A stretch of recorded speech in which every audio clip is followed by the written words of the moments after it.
Bueno, si les parece comenzamos a charlar un poco de lo que queríamos comentarles, o lo que quería comentarles hoy, que va a ser una reunión como un poco cargada de cosas, porque, bueno, porque es un momento en el cual además surgen varias editoriales que van a ser luego emblemáticas y además es este momento fundamental de cierta transformación y cierta transición en el mercado editorial latinoamericano en función de un acontecimiento externo como es la Guerra Civil Española y la emigración de exiliados españoles a la Argentina. Eso en términos efectivos, numéricos, digamos cuantitativos, también en la manera en que la crítica ha periodizado el universo editorial, el mercado editorial y cultural latinoamericano de la época, ¿sí? Pero antes de entrar ya en tema, sí quería simplemente retomar lo que veníamos viendo la reunión anterior para que sepan más o menos dónde estamos ubicados, ¿sí?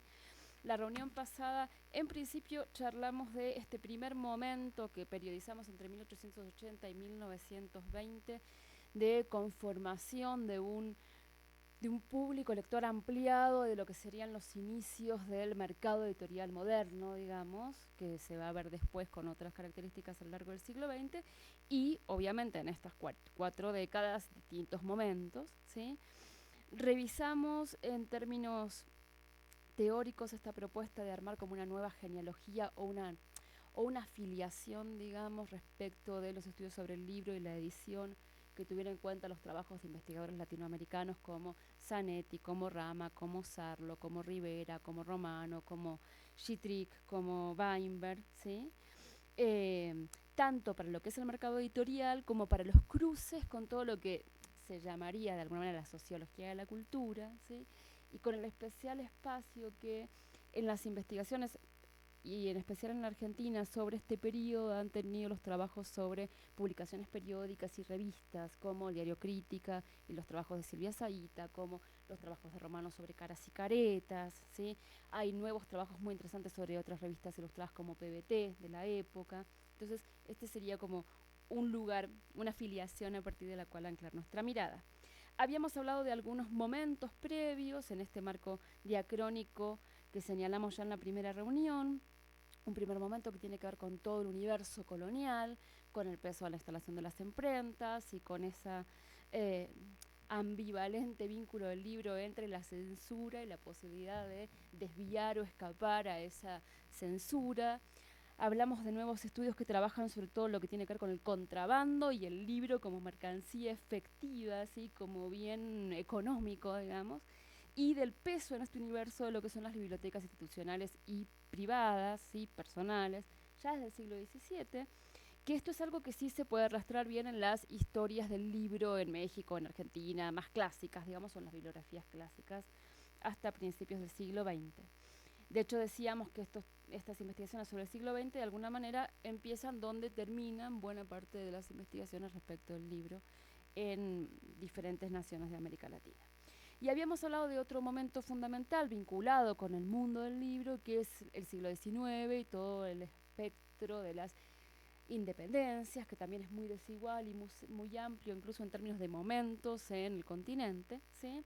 Y en especial de la construcción de redes intelectuales vinculadas con diferentes sucesos políticos en el siglo XIX, en Buenos Aires, en Chile, también en Brasil, ¿sí? Vinculado también con gobiernos autoritarios, por llamarlo de alguna manera, y migraciones y exilios de intelectuales, ¿sí? En ese contexto mencionamos también el peso de lo que sería el comienzo de ciertos proyectos pedagógicos y alfabetizadores, dentro de los cuales la figura de Sarmiento es una figura fundamental. Y habíamos hablado también de la consolidación del librero y de la librería como el espacio, como un espacio de circulación del libro, pero también como un espacio de sociabilidad y construcción de círculos intelectuales, que además en la figura de Marcos Sastre, ¿sí? Tenía como un ejemplo fundamental porque era este librero que también es un letrado, que también es un promotor, digamos, de uno de los círculos intelectuales más importantes en la primera mitad del siglo XIX, el Salón Literario, y que después va a ser también en su labor como pedagogo e impresor uno de los promotores de algunos de los bestsellers más reconocidos en la segunda mitad del siglo XX. Bestsellers vinculados con procesos de alfabetización, sobre todo, no de libros de literatura o ensayos, sino libros para enseñar a escribir, por ejemplo, libros más bien vinculados con lo que nosotros llamaríamos libro de texto.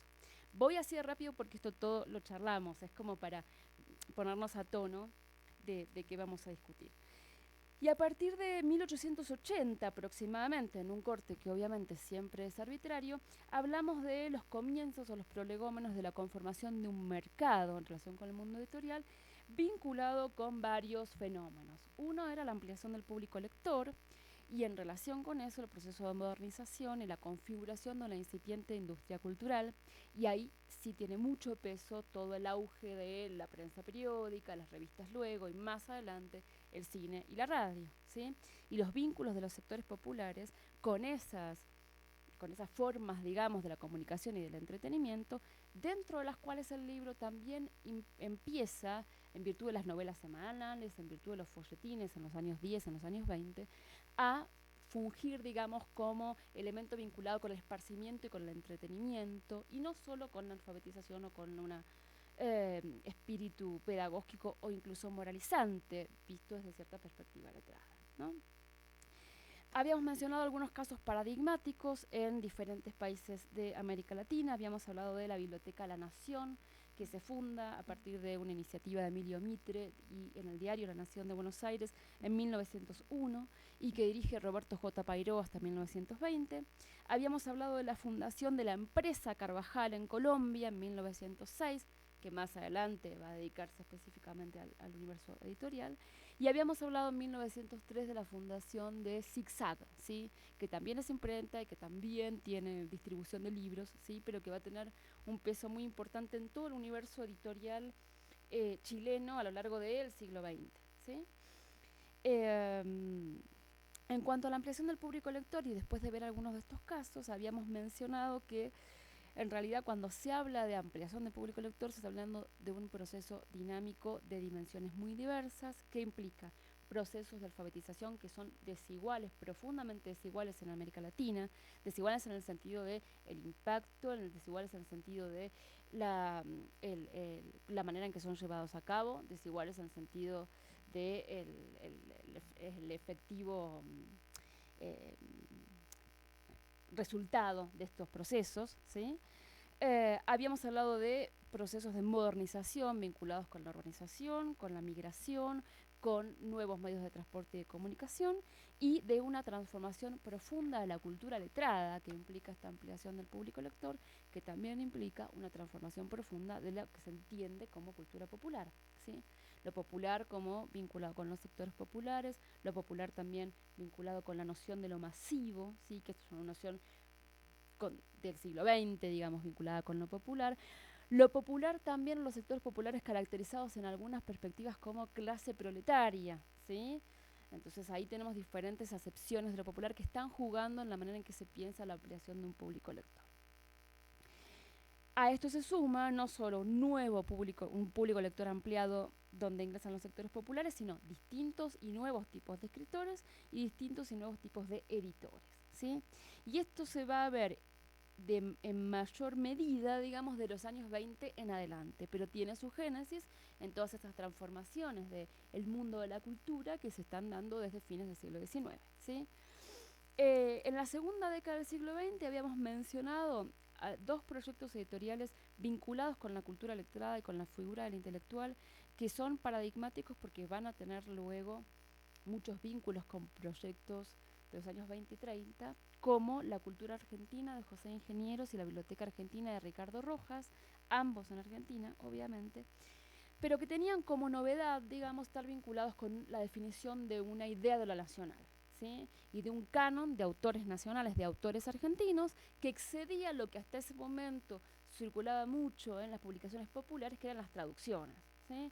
Bueno, aquí de lo que se trata es de proveer, digamos, libros económicos, de buena factura, pero de factura, digamos, de papel liviano, de formato pequeño, etcétera, a un precio muy accesible, ¿sí? Que además presente como una especie de nuevo canon de escritores argentinos clásicos y contemporáneos, ¿sí?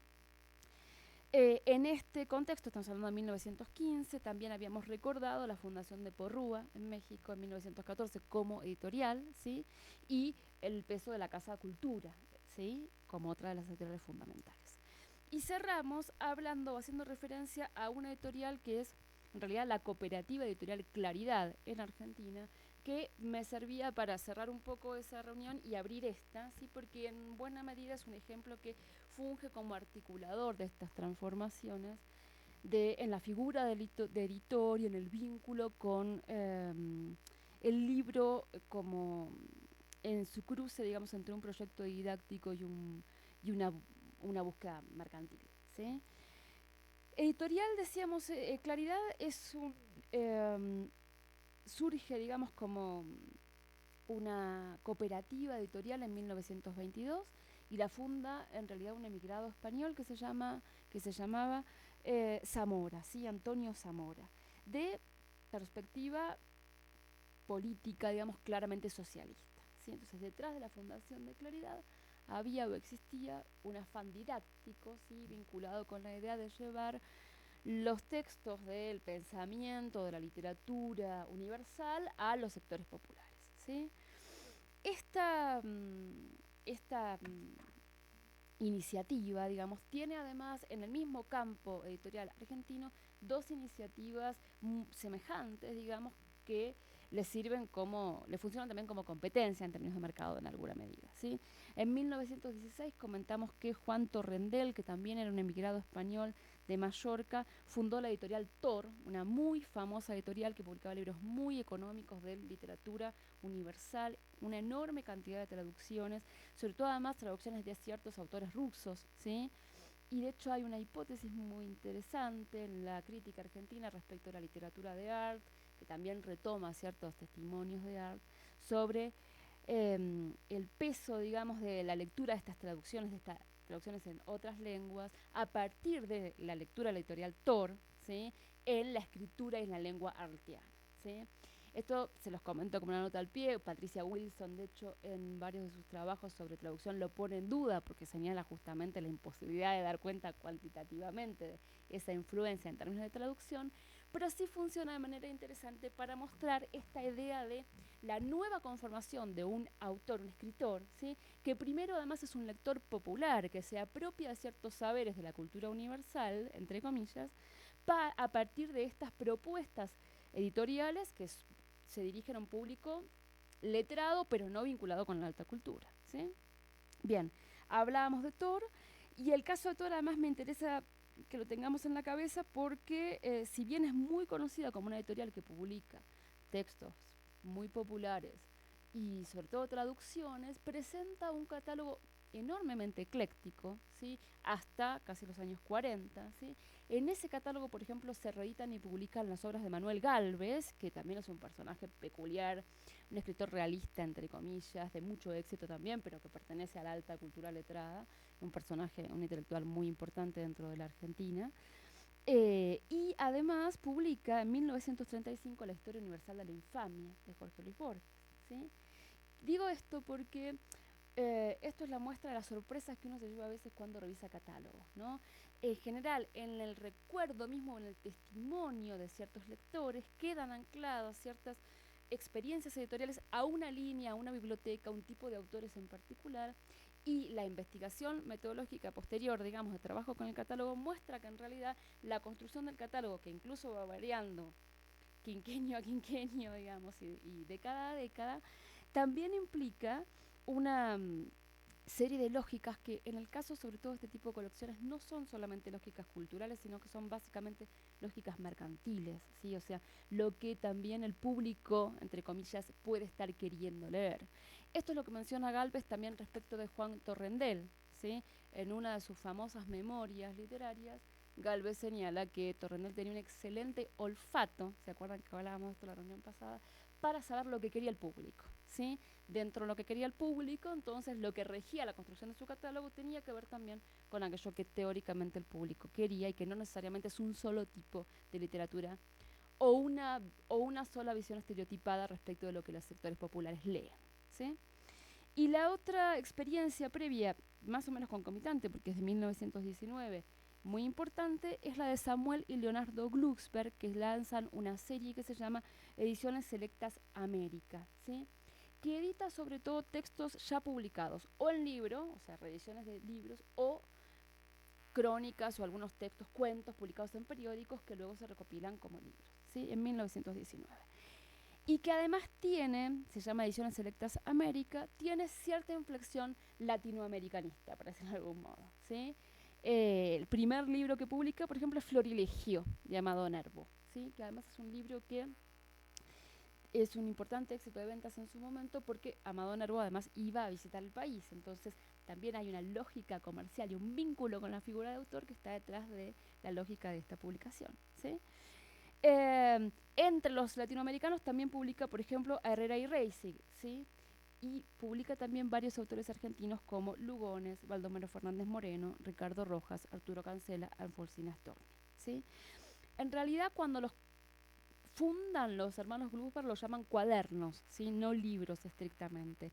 Y eso es interesante porque lo que hace la noción de cuaderno, que en realidad tiene más el formato libro y la extensión de un libro, es acercar un poco más la propuesta de estos nombres que son grandes nombres de la literatura, incluso de la poesía local o americana, a un público popular al cual la noción de libro todavía puede resultarle un poco ajena, ¿sí?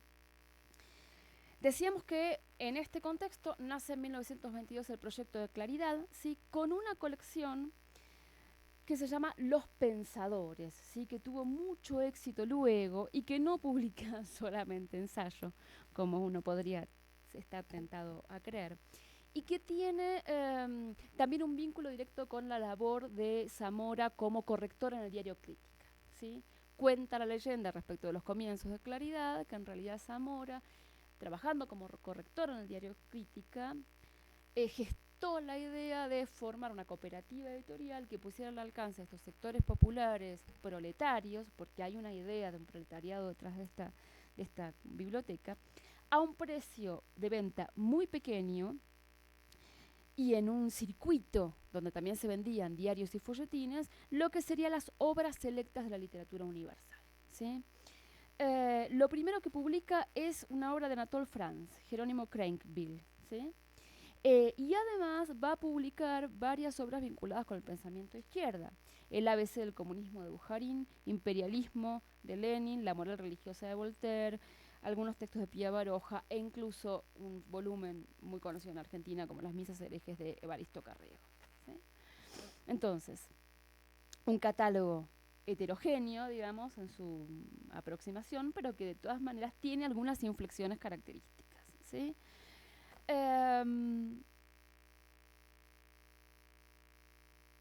El otro elemento interesante que la crítica suele resaltar respecto a los lectores de Claridad tiene que ver con que Claridad ya se monta sobre un público lector recientemente alfabetizado, pero que en las primeras 2 décadas del siglo XX ya ha incorporado de alguna manera la lectura como parte del entretenimiento, ¿sí? Esto es la hipótesis de Beatriz Sarlo en 2 de sus textos que en algún momento les recomiendo que consulten, aunque no trabajen en la época, porque a mi juicio son como ejemplos muy interesantes de cómo pensar desde una historia cultural, digamos, textos como el folletín o la novela semanal, etcétera. Uno de ellos es El Imperio de los Sentimientos, ¿sí? Y el otro es un libro que trabaja en realidad la literatura de Arlt y que comentábamos la vez pasada, que se llama, Buenos Aires, una modernidad periférica, ¿sí? Buenos Aires 1920-1930. Que además es una caracterización interesante que sirve para pensar otras realidades de modernidades en América Latina, esta idea de una modernidad periférica que también se sumaría a la idea de una modernidad desigual, ¿sí? No atrasada, no modernidad, sino diversa, ¿sí? Por decirlo de alguna manera. Digamos, en términos generales entonces, el espíritu de Claridad era poner al alcance de este sector amplio una enorme cantidad de traducciones, pero también varios textos de autores locales, textos vinculados con una aproximación política y también textos con literarios con un objetivo pedagógico o educativo de estos sectores populares, ¿sí? Lo importante es que el éxito comercial de Claridad fue fulminante y de alguna manera, aún con estas otras ofertas como la de Thor, por ejemplo, o la de los hermanos Glusberg, concomitantes, ¿sí? Es el que hegemoniza de algún modo el espacio de la circulación y de la venta de los libros populares en Argentina, por lo menos hasta fines de los años 30, ¿sí? Hasta que se produce esa inflexión, además, con la fundación de otras grandes casas editoriales. La otra persona que trabajó muy bien esta no solo la editorial Claridad, sino los proyectos que estaban atravesados con la editorial Claridad, la revista Claridad y un Ateneo que se funda poco después, que también lleva el mismo nombre, es Graciela Montaldo, ¿sí? En algunos artículos críticos. Y sí, me gustaría cerrar esta aproximación a esta experiencia con una afirmación que hace Sarlo respecto de las experiencias de Claridad, Tor y los editores de Glusberg. Dice que entre esta profusa oferta, digamos, de textos vinculados con los sectores populares, arman la biblioteca del aficionado pobre. Responden a un nuevo público que al mismo tiempo están produciendo, proporcionándole una literatura responsable desde el punto de vista moral, útil por su valor pedagógico, accesible tanto intelectual como económicamente. Estas editoriales y revistas consolidan un círculo de lectores que también, por la acción del nuevo periodismo, está cambiando y expandiéndose. Se trata de una cultura que se democratiza desde el polo de la distribución y el consumo, ¿sí? Y en ese sentido, de la cita de Sarlo, me interesa recuperar estas dos cuestiones. Por un lado, cierto afán democratizador, digamos, en el acceso en términos de lo que se edita, pero también de cómo se distribuye y cómo llega a los sectores populares. Digamos que de alguna manera sale, por medio de otros puntos de vista, a buscar de venta, a buscar estos sectores populares. Y en segundo lugar, esta idea de surtir, digamos, proveer una demanda que al mismo tiempo se está produciendo desde el mundo editorial, ¿sí? Como un cuadro de doble entrada, para decirlo de alguna manera, en términos de qué es lo que se edita, ¿sí? Producir una necesidad y al mismo tiempo saciar esa necesidad con diferentes tipos de publicaciones, ¿sí? Decíamos que había una transformación también en la figura del editor, ¿sí? No es lo mismo un José Ingenieros, un Ricardo Rojas, que están muy directamente vinculados con la cultura letrada de la época, además con la experiencia universitaria, ¿sí? Recuerden que 1918 es el año de la reforma universitaria en Córdoba, en Argentina. 1921 es el año de la famosa reunión de los jóvenes universitarios que, entre otros, motoriza Daniel Cosío Villegas desde México, ¿sí? O sea que es un momento donde el anclaje entre las transformaciones y los cambios educativos y el mundo universitario están puestos en primer lugar, ¿sí?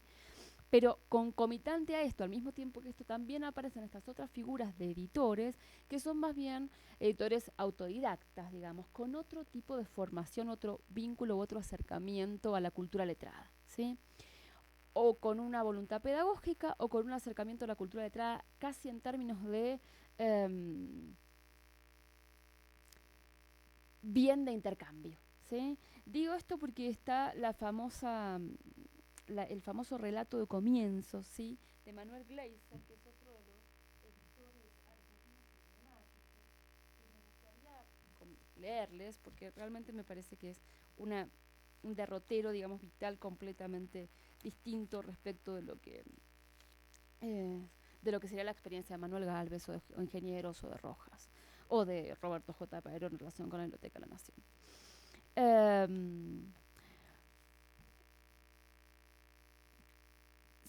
El relato de comienzo es el siguiente. En 1918 se afincó en el populoso barrio de Villa Crespo con un boliche de venta de billetes de lotería ubicado en la vieja calle Triunvirato 556. O sea, empieza Manuel Gleiser, que luego va a ser un gran editor, vendiendo billetes de lotería.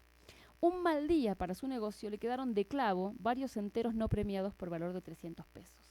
El quebranto fue catastrófico y para recobrar el dinero perdido intentó un lance más en su vida.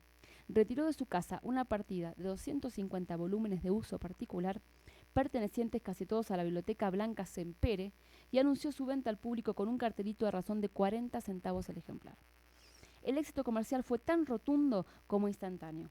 En pocas horas, con el asombro consiguiente, se evaporó la colección íntegra. Gleiser le tomó el gusto al oficio, como se dice, y entusiasmado con esa suerte promisoria, al día siguiente repitió la operación al revés, con un letrero que decía «Compro libros». Poco después de 1921 inauguraría un nuevo comercio con el nombre de Librería La Cultura, y luego esa librería, que se va a convertir en una especie de tertulia de diferentes escritores, se va a transformar en una editorial, ¿sí? Lo que interesa este relato de comienzos no es si en efecto fue así, sino la idea de editor que arma, que es una idea de editor absolutamente azaroso, si se quiere, ¿sí? Aquel que llega al universo del libro casi como un buscavidas, para decirlo de alguna manera, ¿no? Como un personaje más cercano al art que él mismo construye respecto de sí mismo, ¿sí? Pero que ve en el libro directamente un objeto de eh, intercambio, como podría ser los billetes de lotería que vendía antes, ¿sí? Y a partir de descubrir, entre comillas, ese éxito comercial que está basado en buena medida en el bajo precio, ¿sí? La interpelación a los sectores populares que también concurrieron a su negocio, construye primero su librería y luego su editorial, ¿sí? Entonces, en esta época conviven como dos tipos de editores, ¿sí? Un editor mucho más vinculado tradicionalmente a lo que sería la figura del intelectual, ¿sí? Y un editor autodidacta mucho más vinculado en su propia génesis vital con el universo de los sectores populares a los que al mismo tiempo a su vez provee de ciertas lecturas, ¿sí? Estos, digo, son relatos de comienzo, no quiero decir que en efecto sean efectivamente así, sino que son maneras de concebir, digamos, comienzos un poco románticamente planteados como tales, sí, pero que implican correrse también de la figura tradicional del editor letrado e interpelar directamente al público también como uno más, ¿sí? Este editor, en alguna medida, es un par, ¿sí?, de aquellos sectores a los que busca surtir o proveer de ciertas lecturas, ¿sí? Esto sería como el momento eh, límite, digamos, respecto de lo que la crítica ha llamado, en América Latina en general, pero sobre todo en Chile y en Argentina, la edad de oro del mercado editorial latinoamericano, ¿sí? Como por extensión, ¿sí? Una edad de oro que cuando uno se pone a verla pensando en diferentes mercados, en realidad tiene como muchas diferencias, divergencias, ¿sí? Transformaciones. Básicamente la pregunta sería si en efecto existe esa edad de oro en ese momento, por lo menos, que por eso esto es lo que plantea de Diego en el artículo que les había pasado y también en el libro que les comentaba. Y en segundo lugar, cuál es el rol de los exiliados españoles en relación con el mundo cultural y el mercado editorial latinoamericano en los años 30, 40 y 50. ¿Sí? Es un momento efectivamente fundacional en muchos sentidos, ¿sí? Porque los años 30 es la década en la cual se fundan grandes casas editoriales en México y en Argentina, sobre todo, que van a tener un peso enorme en lo que se lee en toda América Latina, e incluso en España, o sea, en todo el universo hispanoparlante, en los próximos 40 o 50 años, ¿sí? Estamos hablando básicamente en Argentina de Espasa Calpe y la inauguración de su colección austral, de la Fundación de Losada, de la Fundación de MC, de la Fundación de Sudamericana y de la Fundación de Revista Sur primero y Editorial Sur 3 años después, ¿sí? Todo eso junto pasa en el lapso de 5 o 6 años, ¿sí? En México, el Fondo de Cultura Económica en 1934, ¿sí? Y en relación con los exiliados españoles, y esto ustedes lo conocen mucho mejor que yo, el peso de la Universidad Nacional y de la Casa de España, ¿sí? En Chile, el funcionamiento de dos editoriales privadas que son eh, com, como el ejemplo, digamos, de las editoriales privadas pujantes que llevan adelante esta época de oro, que son Ercilla y Zigzag, ya fundada a principios de siglo, pero ya mucho más eh, asentada, digamos. Y una diferencia interesante, que es el caso de Colombia, donde uno de los pesos más importantes en esta época lo tiene un proyecto vinculado con el Estado, que se llama el de las bibliotecas aldeanas, ¿sí? Del cual yo desconocía todo hasta que me puse a armar el curso, ¿sí? Y encontré información muy interesante y que en realidad tiene vínculos con proyectos que en México son anteriores, son de la década del 20, como los proyectos alfabetizadores y editoriales de Vasconcelos, ¿sí? Todos estos proyectos, además, que tienen como su momento fundacional en los años 30, van a tener su profundización y su continuidad en los años 40, obviamente. En el caso de fundación de editoriales, con la fundación de una editorial en la que nos vamos a detener al final, porque es una editorial eh, casi única en ese momento en América Latina, que es Paidós, ¿sí? Que se funda en 1945 en la Argentina.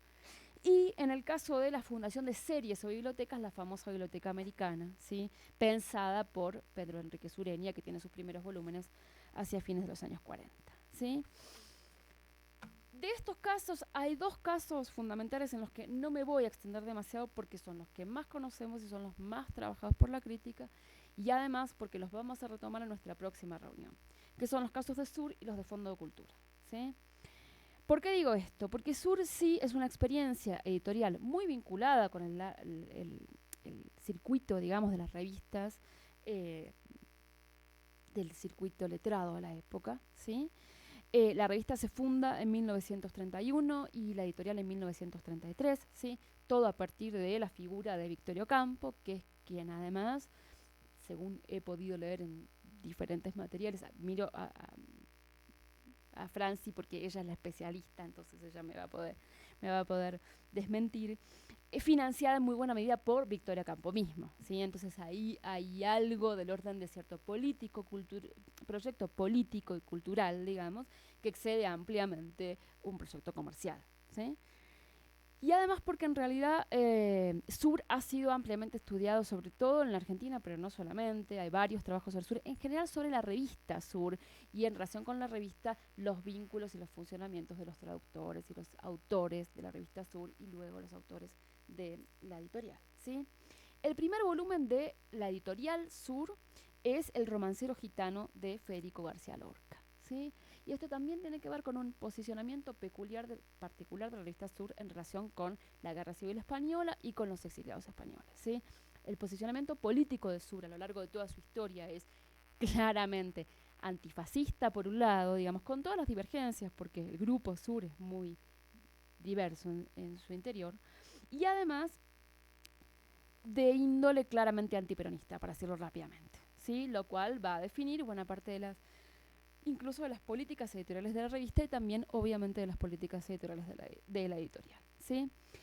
De 1933 a 1937 Sur publica 41 títulos, la editorial, ¿sí? De los cuales la mitad, o sea, 21 son traducciones que en general hacen otros miembros de la revista, ¿sí? En este grupo aparece un personaje que es como una especie de personaje religador, digamos, de la cultura latinoamericana de los años del siglo XX, que es Pedro Enrique Sureña, ¿sí? Que va a trabajar muy vinculado con la revista y con la editorial, ¿sí? Casi hasta sus últimos días. Y uno de los elementos fundamentales en relación con Sur, que vamos a retomar en nuestra última reunión, tiene que ver con, en términos editoriales, el peso y la específica atención a la traducción, ¿sí? La política editorial como una política de traducción y la política de traducción como una política cultural, ¿sí? En dos sentidos. No solamente en relación con la necesidad de poner a dialogar, digamos, la cultura local en relación con textos contemporáneos eh, a, que tienen como que llegar a la discusión o al debate local, sino además en relación con la concepción misma de la traducción, del peso del traductor, de lo que el traductor debe saber o conocer de no solo de la lengua de la cual traduce, sino de la propia lengua castellana, para ofrecer traducciones que aún hoy en buena medida son traducciones clásicas, paradigmáticas de algunos textos de la literatura, sobre todo europea, ¿sí? El otro elemento interesante para tener en cuenta en relación con Sur es el vínculo entre Sur y Sudamericana, ¿sí? Que lo vamos a señalar después, pero Victoria Ocampo está dentro de el equipo fundador, digamos, de Sudamericana, y de hecho hay como una especie de acuerdo entre Sudamericana y Sur, a partir del cual Sudamericana reedita buena parte de los textos que Sur publica primero en su editorial, ¿sí? Entonces ahí hay un vínculo que incluso se mantuvo a lo largo de las décadas, aún con los vaivenes y las idas y vueltas de la editorial Sur misma, ¿sí?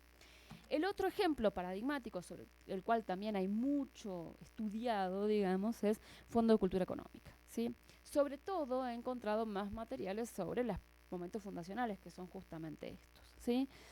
Que en realidad, como ustedes bien saben, acá no me voy a extender mucho porque no los quiero aburrir con cosas que ustedes ya conocen, en realidad tiene un marco muy importante en todas las gestiones que se hacen en la década anterior, no solo en los proyectos alfabetizadores y editoriales de Vasconcelos, sino en las mismas gestiones y vínculos entre intelectuales latinoamericanos a partir de las reformas universitarias en los años 20, ¿sí?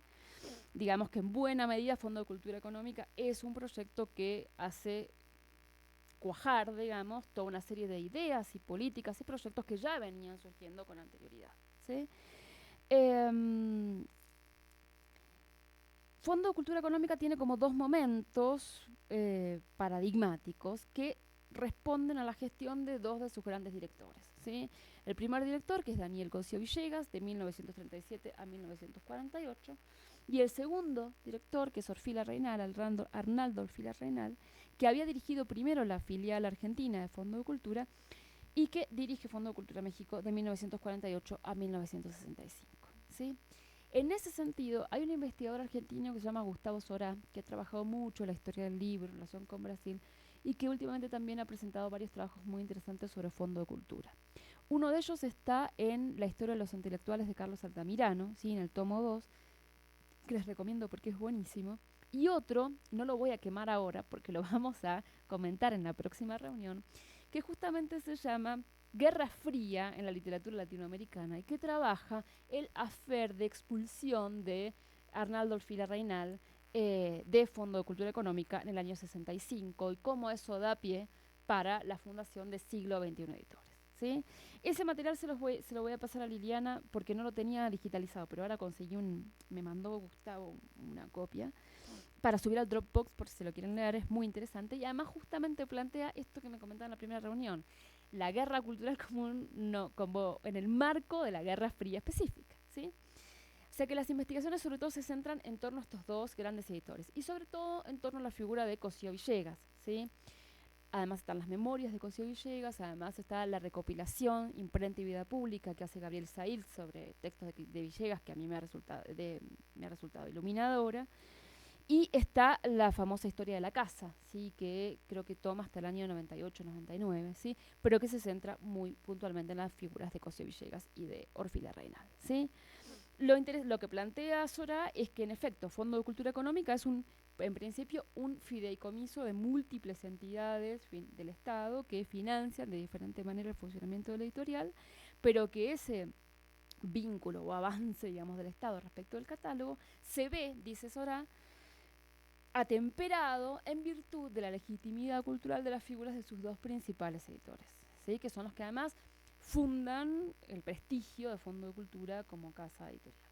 Y además, y esta es una experiencia muy interesante, de Fondo de Cultura vinculada con Cosío Villegas como agente religador, ¿sí? Que es los viajes que hace Cosío Villegas ya hacia fines de los 40 por América Latina y la fundación de filiales de Fondo de Cultura en diferentes países de América Latina, ¿sí?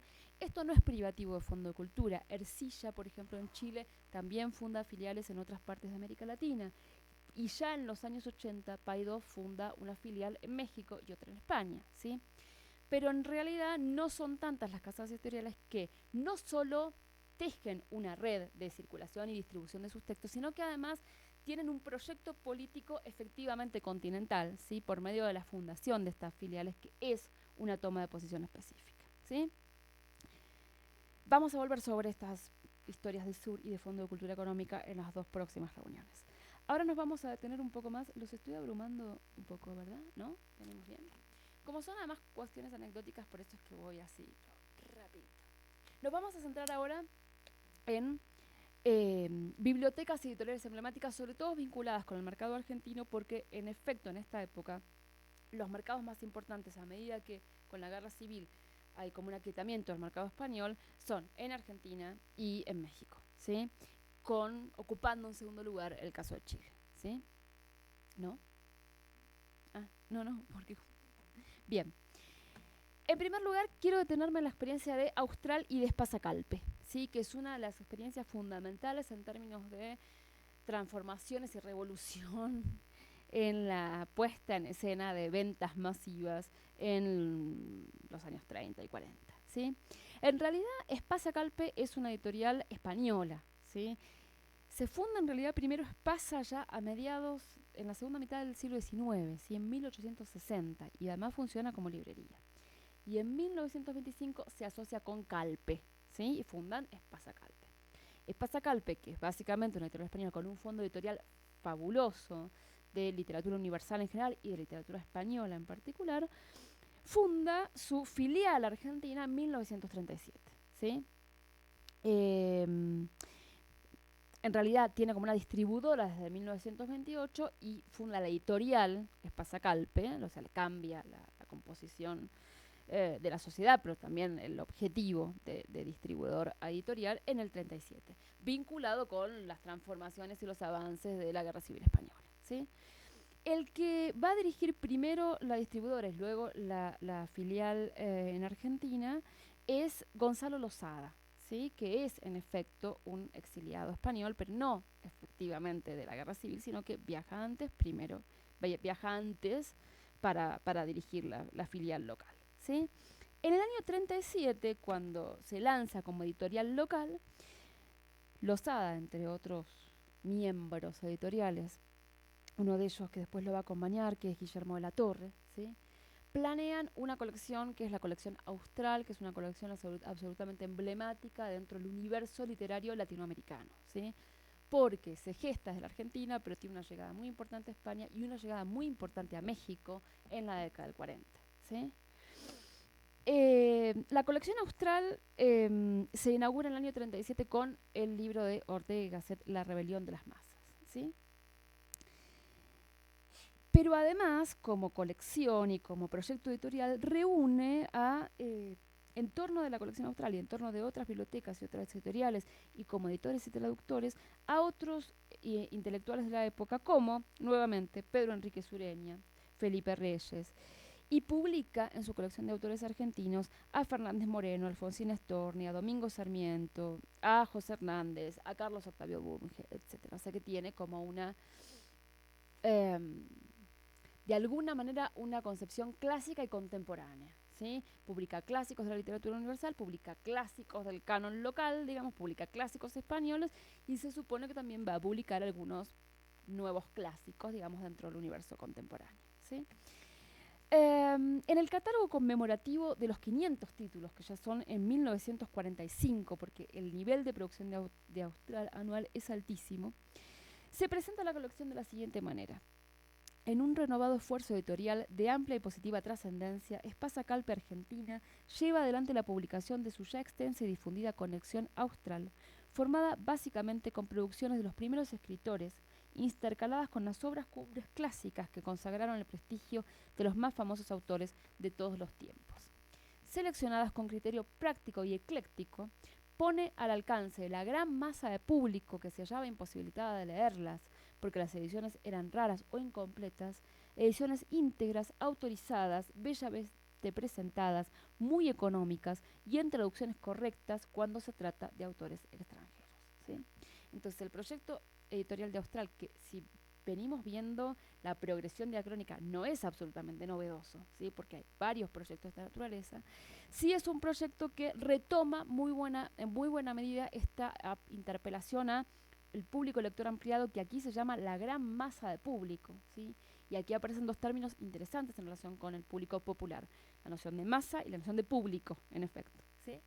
Y con un criterio que ellos mismos dicen que es práctico y ecléctico, ¿sí? O sea, la idea también un poco paternalista, si se quiere, de transformar o de proveer buenas ediciones, pero que sean legibles para este público, esta gran masa de público, de autores contemporáneos y grandes clásicos universales. ¿Sí? Lo interesante de este grupo que constituye este lanzamiento de la colección es que también es ecléctico. Hablamos de Enrique Sureña, hablábamos de Gonzalo Losada, que es básicamente un editor, hablamos de Guillermo de la Torre, que es un editor y escritor madrileño, y también, y esto es una nota de color que menciona de Diego, y mencionan muchos en relación con la editorial, Borges es uno de los asesores de esta editorial. ¿Sí? Cuando se plantea el logo de Editorial Austral, en realidad se lo plantea en relación con dos experiencias de libros de bolsillo. Estos serían los primeros libros de bolsillo como los conocemos nosotros ahora, que son el caso de una editorial alemana, Albatros, en 1931, ¿sí? Y el caso de Penguin en los Estados Unidos, bueno, en el mundo de habla anglosajona, básicamente, a partir de 1935. ¿Sí? O sea que fíjense que el universo, digamos, editorial internacional se está transformando, y acá hay un editor como Losada que está mirando más allá de las fronteras del mundo hispánico y más allá de España hacia dos mercados internacionales fundamentales como Alemania y el mercado anglosajón. ¿Sí?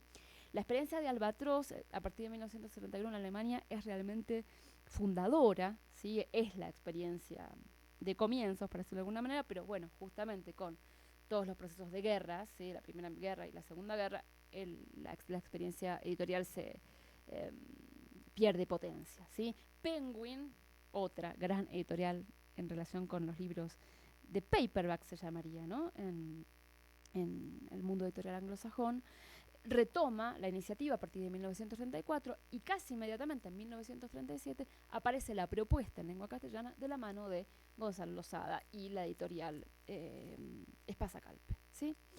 Espasa Calpe además como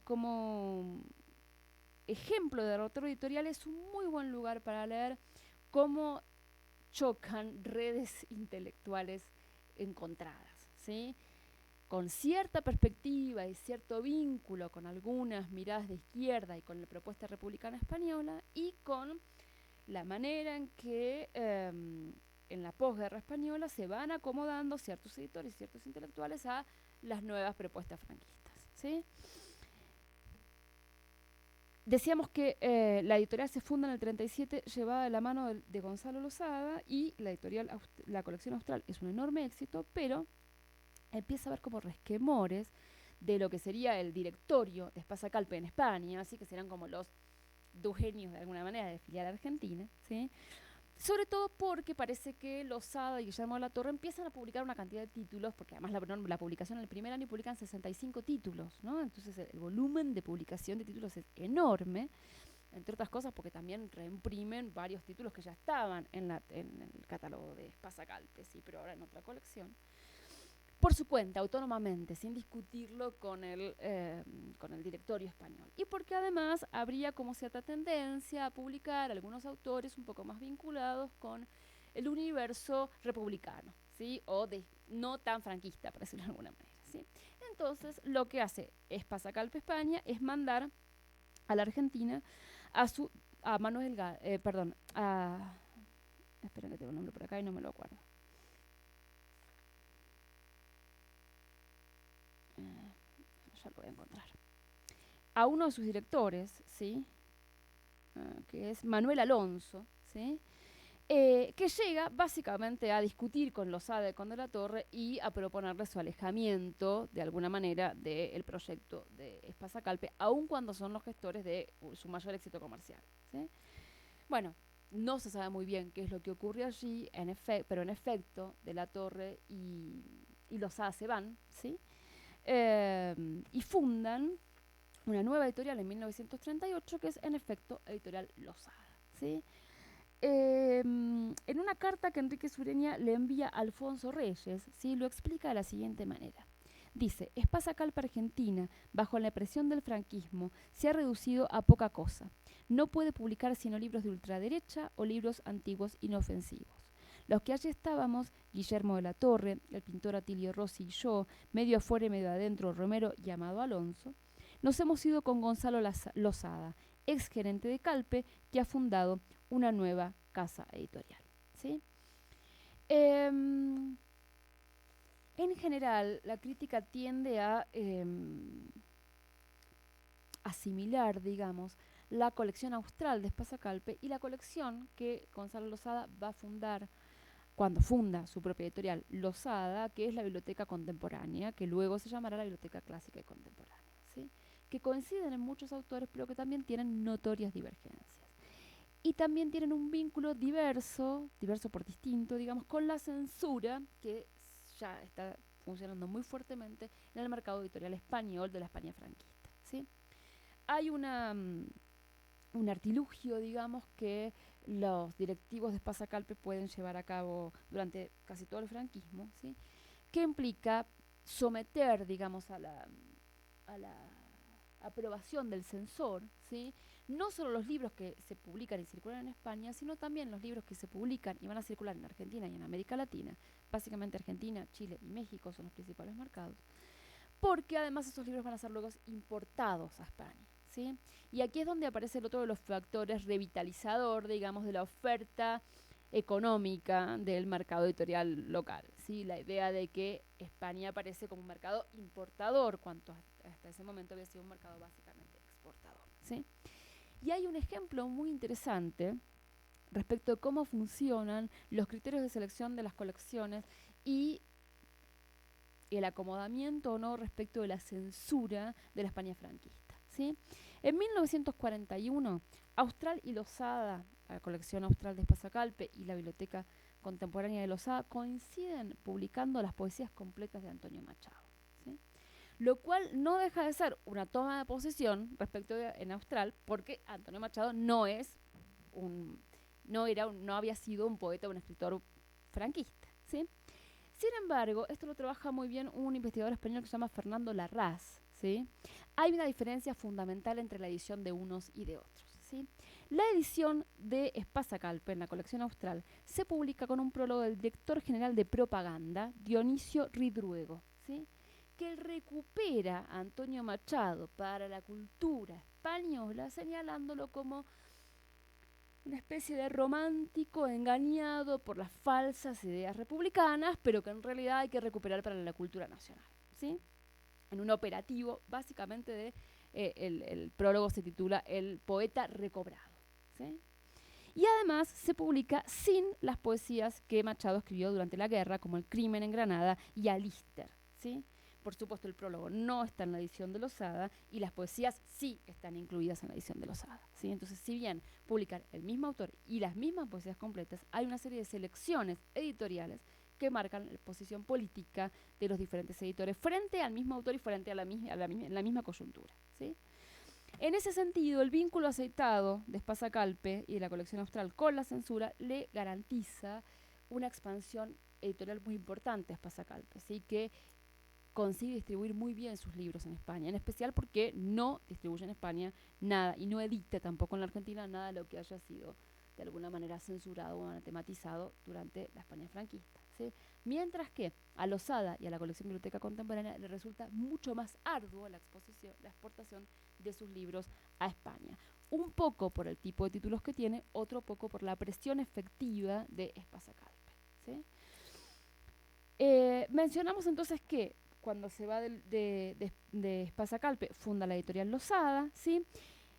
Un proyecto inicial en el que también aparecen varios españoles muy relacionados con círculos intelectuales de la Argentina, como Guillermo de la Torre y Amado Alonso, ¿sí? Exiliados republicanos que acababan de llegar a América, como Jiménez de Azúa y Lorenzo Luzuriaga. Algunos argentinos de enorme prestigio intelectual, como Francisco Romero, que a su vez presidió la Comisión Argentina de Ayuda a los Intelectuales Españoles, ¿sí? Y Teodoro Becú, y otros extranjeros radicados en Buenos Aires, como Atilio Rossi y Pedro Enríquez Ureña, ¿sí? El primer título que publica Editorial Losada es un título famoso hoy, que es La Metamorfosis de Kafka, en traducción de Borges, ¿sí? Que primero se publica en una colección que es La Pajarita de Papel y luego pasa a la biblioteca que luego se llamará Clásica y Contemporánea, ¿sí? En los meses, digamos, desde que se fundó a mediados del 38 hasta fin de año, consiguen publicar cerca de 60 títulos en esta editorial y sobre todo en la colección clásica y contemporánea.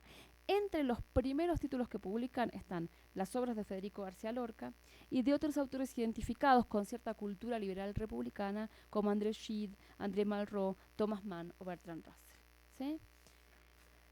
Sí me interesa mencionar otras bibliotecas de la editorial, es decir, otras colecciones donde estos intelectuales de la época tienen un peso muy importante. La colección de estudios literarios que dirige Amado Alonso, la colección de grandes novelistas de nuestra América que dirigen Alonso y de la Torre, la filosofía y teoría del lenguaje, que publica libros de Saussure, de Bailey y de Bosler, con traducciones de Amado Alonso, de Raimundo Lida y de Elsa Taveri, ¿sí?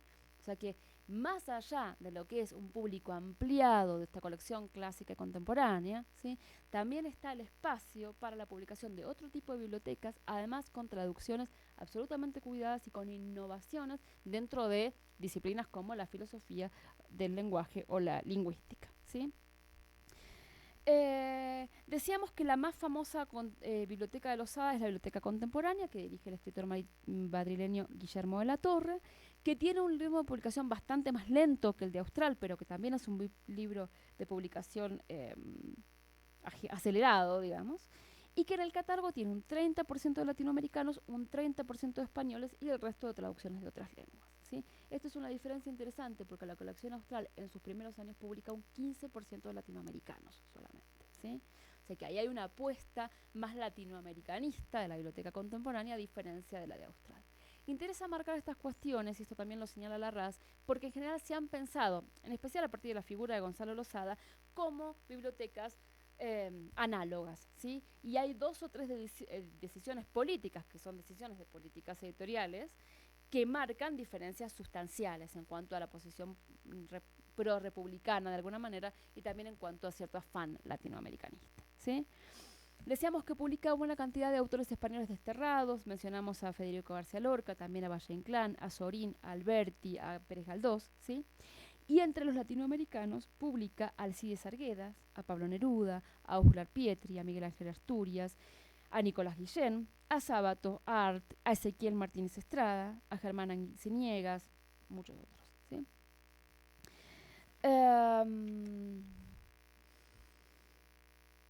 Decíamos entonces que las bibliotecas funcionan de alguna manera, de manera complementaria, ¿sí? Interpelando a un público, un sector parecido, ¿sí? La colección austral, la biblioteca contemporánea, pero con diversas inflexiones políticas, ¿sí? Esta sería una de las experiencias a tener en cuenta en la época, que además es una experiencia que tiene como muy larga data o muy largo recorrido posterior, ¿sí? Y que sobre todo a partir de la colección austral tiene mucho peso en otros mercados latinoamericanos. Hay una segunda experiencia, que es la de Sudamericana y MC, en alguna medida podrían eh, mencionarse de manera análoga, ¿sí? Que ya implica un mercado editorial moderno, ¿sí? Y otro tipo de concepción de la editorial como empresa editorial, ¿sí? Fíjense que además la experiencia de Austral y de Losada está absolutamente atravesada por problemas y disputas que tienen que ver efectivamente con la Guerra Civil Española, ¿sí? No solo con personajes exiliados, sino con posicionamientos respecto de ese evento, ¿sí?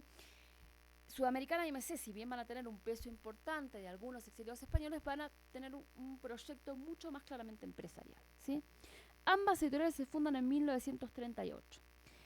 De alguna manera, Sudamericana es un desprendimiento de Espasa-Calpe, ¿sí? Porque otro de los directores de Sudamericana, que era Julián Ugoiti, que también se va junto con Losada, funda la editorial Sudamericana en el 38, ¿sí? No solamente Ugoiti, que es básicamente un administrador, ¿sí? Sino Oliverio Girondo, Victorio Campo, Carlos Mayer, Rafael Bales, Jacobo Zaslaski, Antonio Santamarina, Alejandro Schau y Eduardo Bullrich. Y estos cuatro son más claramente empresarios, ¿sí? Entonces, hay como, fíjense que hay como una especie de grupo fundador muy bien balanceado entre aquellos intelectuales que provienen de con una perspectiva más cultural, digamos, respecto a un proyecto editorial, y aquellos que vienen de una facción mucho más claramente empresarial, ¿sí? 6 meses después de que se funda, Oliverio Girondo y Victorio Campo dejan la editorial Sudamericana, ¿sí? Pero se establece un vínculo muy cercano entre Ocampo y la editorial Sudamericana, mediante el cual Sudamericana luego reeditará buena parte de los libros de Sur, ¿sí? En ese momento entra el que será la figura con la que se identifica claramente la gestión de Sudamericana, que es Antonio López Llausás, ¿sí? Que es un catalán al que trae Rafael Bales, ¿sí? Y que en realidad se había exiliado de España antes de que terminara la Guerra Civil Española, había ido a trabajar a Francia y en ese momento estaba trabajando en la editorial Hachette de Francia, ¿sí? O sea que tiene ya una importante experiencia como editor en otras editoriales, ¿sí? Y por eso lo contratan para dirigir Editorial Sudamericana, ¿sí? Este va a ser el nombre que en buena medida centrará, digamos, la gestión y la historia de Editorial Sudamericana en más aproximadamente 40 años de historia de esta editorial, ¿sí? En los primeros años, Sudamericana publica catálogos en los que predominan las traducciones y en términos genéricos, en especial la novela, ¿sí? Dentro de los autores locales que publica, sobre todo publica Eduardo Mallea, que es un personaje complejo de la intelectualidad argentina y además es un personaje, algunos dicen que justamente y otros dicen que injustamente olvidado, ¿sí? Pero que en el momento era un absoluto bestseller en términos de las publicaciones de sus novelas, ¿sí?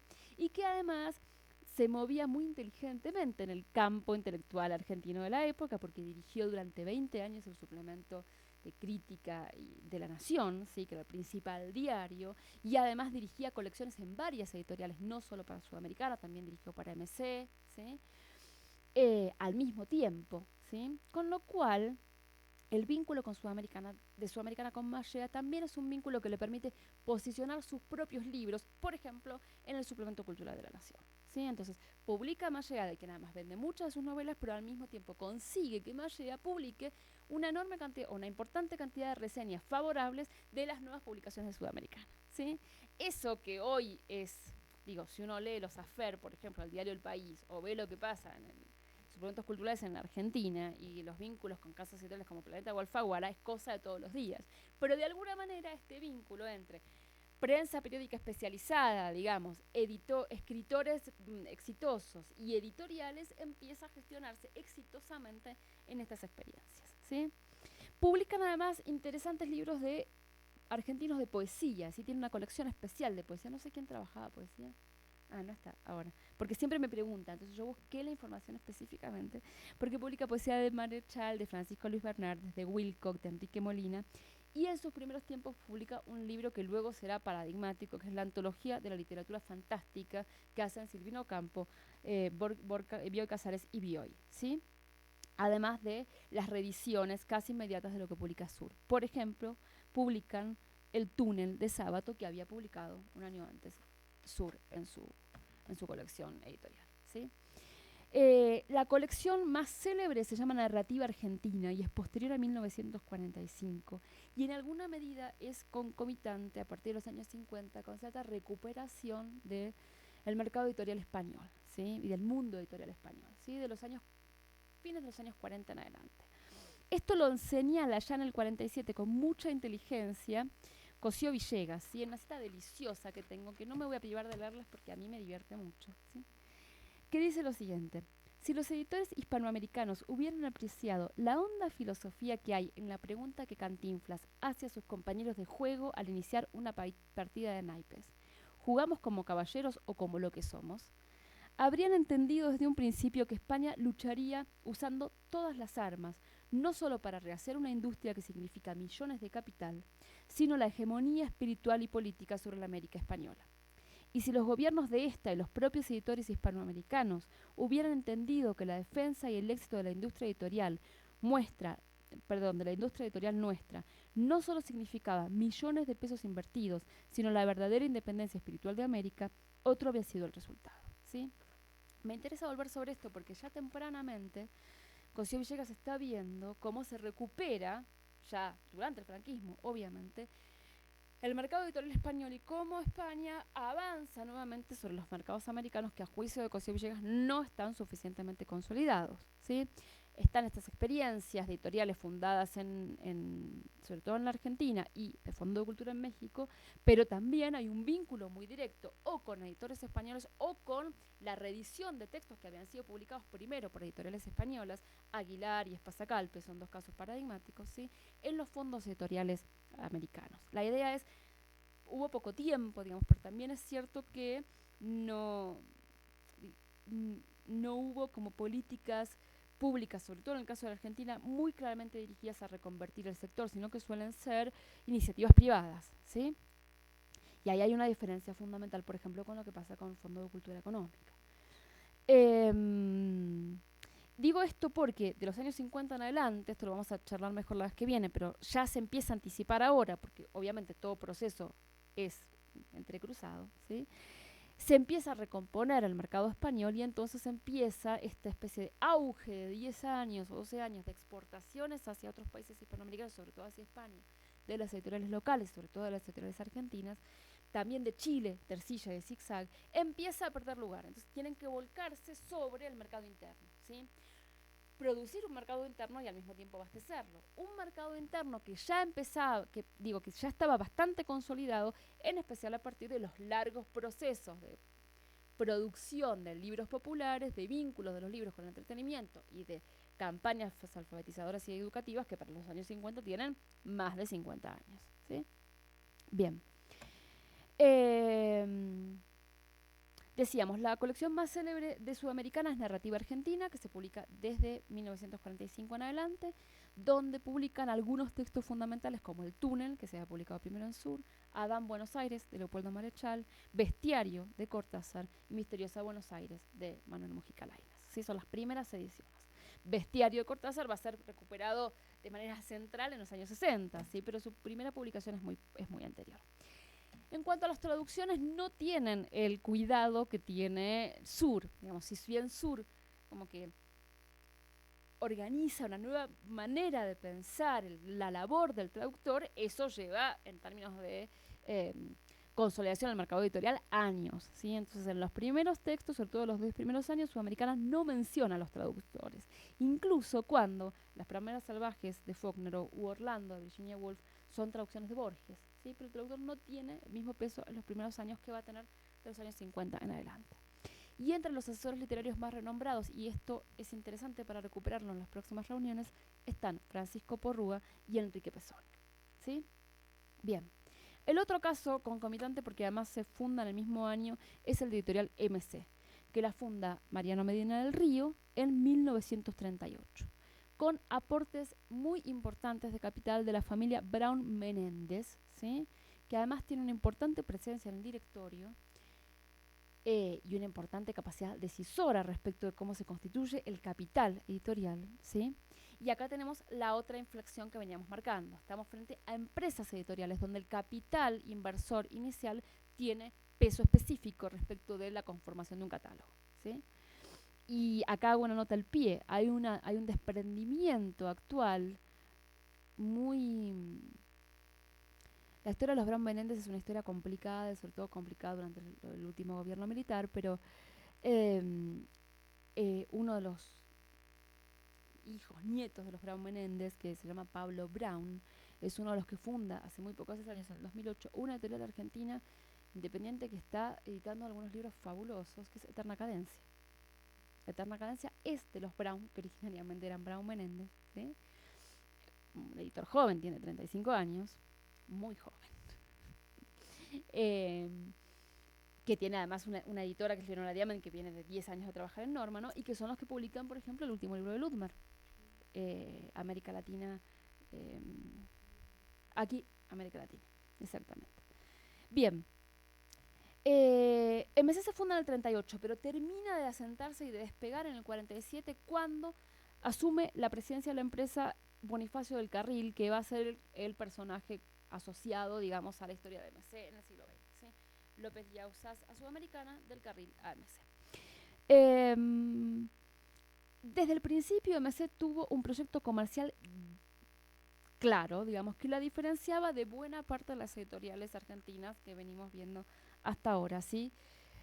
Algunas porque eran emprendimientos casi artesanales, otras porque tenían un objetivo más bien cultural, otras porque tenían un objetivo didáctico, moralizante, el que sea. Aquí tenemos un emprendimiento básicamente comercial, de allí que buena parte de su catálogo esté constituido por bestsellers y otros títulos que no son solamente novelas, sino algunos libros de autoayuda, por ejemplo, que tienen un público rápido e inmediato, ¿sí?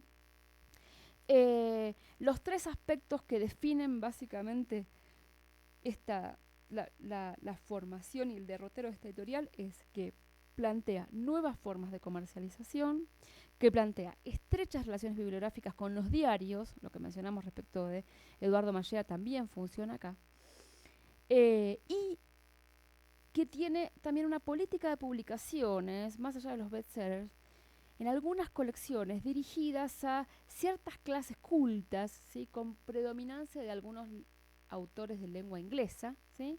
Vinculadas además con cierto tinte catolicón, diría una amiga mía, ¿no? Bien. La colección más significativa de MC en esta época es Grandes Novelistas, ¿sí? Que arranca con El extranjero de Camus, que también publica Kafka y publica Faulkner, pero que luego sigue publicando sobre todo bestsellers, en especial de lengua anglosajona, ¿sí? En 1945 lanza una colección que será emblemática luego en relación con la literatura popular, que es El Séptimo Círculo, ¿sí?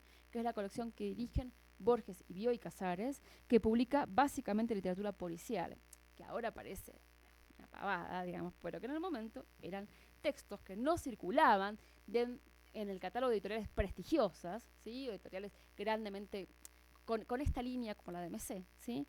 Y que implican también no solo proveer al lector local de traducciones de una variada diversidad de escritores, sobre todo en lengua inglesa, ¿sí? Sino también volver a mirar ciertos autores del siglo XIX como escritores de policial. Así que esa es una de las operaciones más interesantes que hacen Borges y Bioy.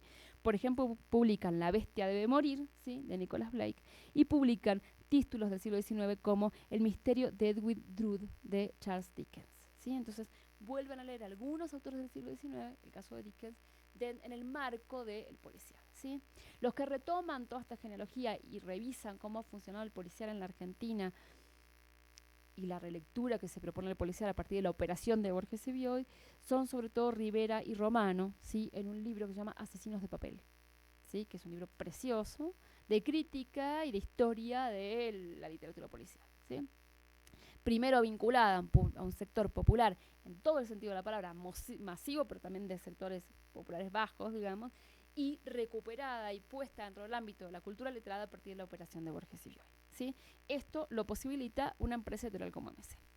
El otro hito de MC es la publicación en 1951, fíjense que es el mismo año que se publica Bestiario y Misteriosa Buenos Aires, de La muerte y la brújula de Borges, ¿sí? Y allí MC sí inicia un vínculo con Borges que en función de la colocación central por parte de la crítica de Sur y de Borges mismo, de Borges en la literatura argentina, le confiere buena parte del prestigio que MC adquiere en los años posteriores, ¿sí?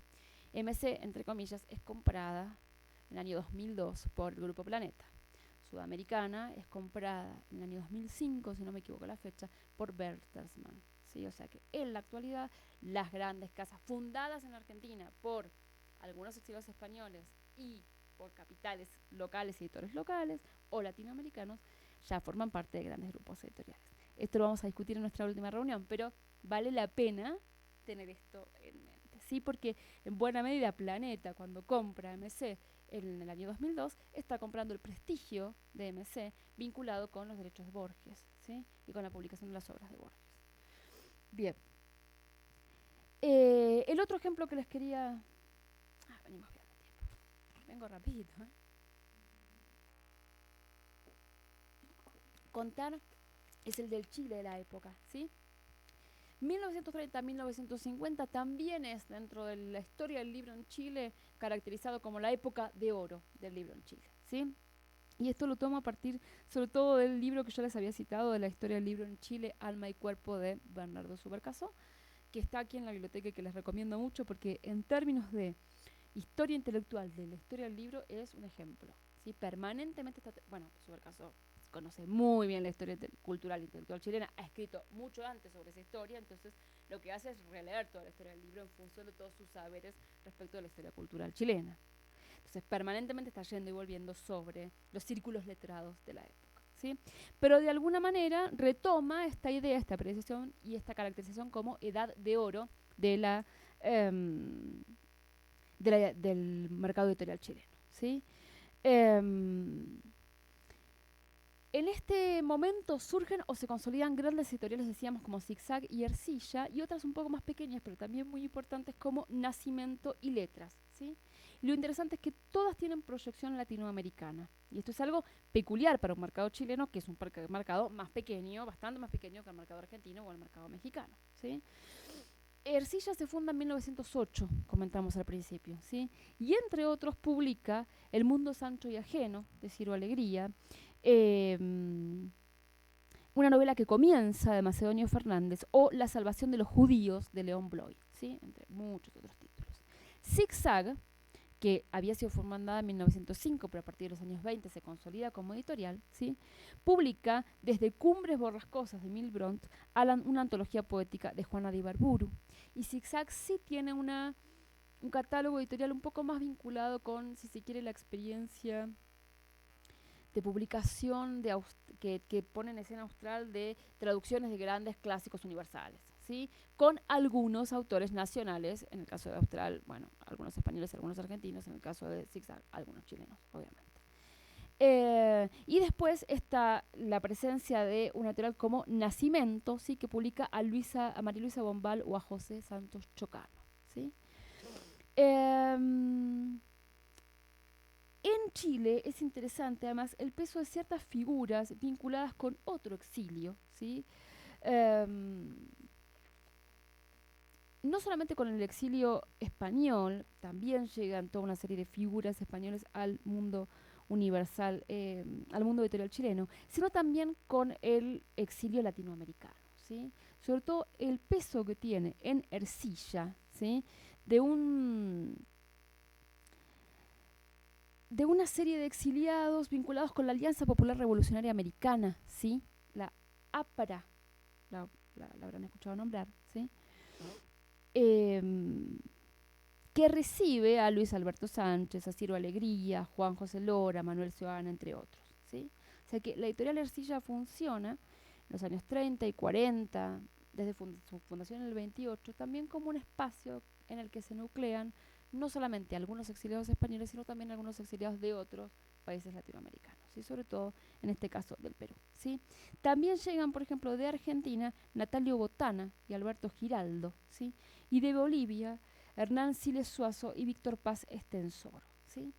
Y el otro proyecto concomitante con esto es el de la Universidad de Chile, que por estos años, a partir del 33, empieza a realizar escuelas de verano, ¿sí? Donde invitan a dar clases a destacados intelectuales como Pedro Enrique Sureña, Amado Alonso, Raimundo Lida y María Rosa Oliver, que se van a poner en contacto con estos otros exiliados latinoamericanos, también a partir de su experiencia en Chile y del vínculo de tertulia, digamos, que propicia la editorial Ercilla, ¿sí? Y a los que se suma también Mariano Picón Salas, ¿sí? Que vive en Chile, que se doctora en Chile y que vive entre el 23 y el 36, ¿sí? Eh, Publican además en el 34 un libro de José Vasconcelos, Bolivarismo y Monrovismo, ¿sí? Publica en Chile varios títulos Mariano Picón Salas, ¿sí? Y publican algunos textos de Haya de la Torre, ¿sí? O sea que tienen un catálogo bastante vinculado con el movimiento migratorio y religador de diferentes políticos latinoamericanos, ¿sí? Eh, Esto yo no podría afirmarlo con certeza, digamos, pero de alguna manera vamos a creerle a Subercasotti. Yo no podría afirmarlo con certeza porque no hice una investigación al respecto, comparativa, pero lo que señala Subercasotti es que los años 30, entre los 30 y los 50, es un año en el que en Chile no solo se consolida la lectura por parte de sectores populares, sino que además se consolida una como cierto prestigio, digamos, un crecimiento del prestigio del libro en términos culturales a partir del crecimiento de las clases medias, ¿sí? La tesis de Subercasotti es que hay una eh, separación bastante marcada entre la cultura letrada, digamos, y los sectores populares, y cierto desprestigio del libro como bien cultural, ¿sí? Y que esto empezaría a revertirse en el siglo XX y sobre todo en esta época de auge, de oro, digamos, del mundo editorial chileno, ¿sí? Entonces, la edad de oro, digamos, funcionaría en función de el peso de estas editoriales comerciales como Arcilla, Zigzag, Nacimiento, Letras, el es el momento en el que Arcilla además funda filiales en otros países latinoamericanos, ¿sí? Entonces ahí, si me esperan un momento, tengo aquí los países exactos. Eh, Bah, me va a costar encontrar. Me hice un cuadrito con todas las cosas, pero después, eh, bueno, ya lo encontraré y los digo exactamente. Ahora no, para no perder más tiempo, seguimos adelante. Entonces, la fundación y la consolidación de estas grandes editoriales, este proceso, esta especie de red, digamos, de contención, dice Subercasotti, de ciertos exiliados latinoamericanos, ¿sí? Que se quedan en Chile, o que pasan por Chile, o que dan clases en Chile, o que publican en Chile, sobre todo en estas editoriales como Ercilla y Zigzag, ¿sí? Y además la ampliación de un público lector que no es solamente un público lector popular, sino también y específicamente un público lector de clase media que se vuelve hacia el libro como un objeto valorado, ¿sí? Que esta sería una diferencia importante en relación con otras historias del libro latinoamericanas, ¿sí? La última experiencia de la época que les quería contar, digo porque, como habrán visto, cada una de las zonas plantea aproximaciones diversas al mundo del libro en el mismo momento, ¿sí? Por eso también es difícil hablar de la edición en América Latina en los años 30.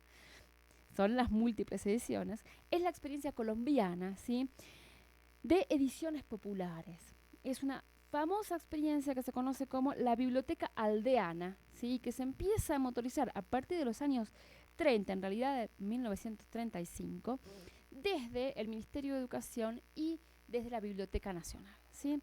En realidad, la idea de la biblioteca aldeana parece que se le ocurre de alguna manera, y la lleva adelante Luis López de Mesa, ¿sí?, que estaba como en el gobierno colombiano liberal en la época, ¿sí?, y luego accede al Ministerio de Educación, y que le encarga llevar adelante el proyecto de una biblioteca popular, ¿sí?, con varias inflexiones que ahora vamos a ver, al que en ese momento es el director de la Biblioteca Nacional, Daniel Samper Ortega, ¿sí?, un famoso intelectual colombiano.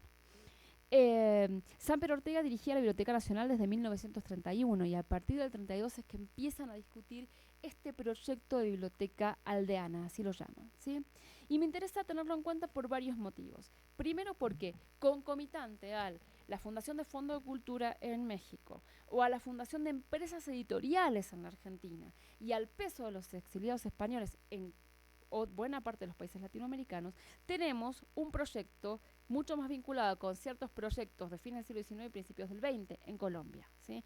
Esta idea de ciertos intelectuales o letrados que es del peso del Estado, Vasconcelos, para decirlo rápidamente, ¿sí? A mí me encanta José, pero digo, tiene que ver con esa idea, ¿sí? Intentan sumar el libro a un proceso alfabetizador, ¿sí? Una alfabetización que, según plantean algunos especialistas en Colombia, es una alfabetización tardía, ¿sí? Tardía en términos efectivos, pero además tardía también en el vínculo con el libro, ¿sí?, que es algo que por otra parte pasa en líneas generales, pero que en Argentina se resuelve antes, ¿sí?, en los primeros años de la década del 20, ¿sí? Para 1920-1930 esto ya circula con mucha más fluidez, ¿sí? Entonces, la figura de intelectuales rectores, digamos, intelectuales, para utilizar el término de Bauman, intelectuales legisladores de alguna manera, ¿sí?, que plantean una idea respecto de lo que son los sectores populares del país, una idea respecto de la función del intelectual, una idea respecto de la función del libro, ¿sí?, y de cómo hacer llegar el libro a esos grandes sectores populares. Una biblioteca que además, fíjense, que se llama biblioteca aldeana, ¿sí?, y que va a tener la particularidad de que va a imprimir una enorme cantidad de títulos que se van a distribuir en una especie de bibliotecas populares, ¿sí?, que van a estar articuladas entre el Ministerio de Educación, la Biblioteca Nacional y los distintos municipios, ¿sí? Fracaso total, como se imaginarán, porque bueno, es muy difícil articular eso. Pero como proyecto político educativo es un proyecto muy importante en la década del 30 en Colombia, porque además tiene distintas bibliotecas que, más que hablar de los sectores populares de la época, hablan de una idea del universo letrado colombiano de la época respecto de cómo funcionan esos sectores populares, ¿sí? Pero además interpelan un sector, una parte del sector popular específica que es el campesinado, ¿sí?, que en la época todavía tiene mucho peso en Colombia, ¿sí?, y que es muy distinto en la conformación de los sectores populares en los distintos países latinoamericanos, ¿sí? En general, cuando se habla de los sectores populares en relación con el libro en la Argentina, por ejemplo, se piensa en sectores populares urbanos, ¿sí? Y las campañas tienen que ver con esa idea del sector popular urbano del trabajador, vinculado además con los procesos inmigratorios, ¿sí? Distinto es el caso de México, por favor corríjanme si me equivoco, donde también el proyecto de Vasconcelos tiene cierta interpelación al campesinado, ¿sí?, no solo a los sectores populares urbanos, y que además implica otro problema fundamental que son las lenguas indígenas, ¿sí?, algo que en el universo argentino tiene otro cariz porque está más atravesado por el proceso inmigratorio de fines del siglo XIX y principios del XX, y también por el proceso rector y alfabetizador de la escuela normal, que esto lo mencionamos en alguna de nuestras reuniones anteriores, ¿sí? Bien.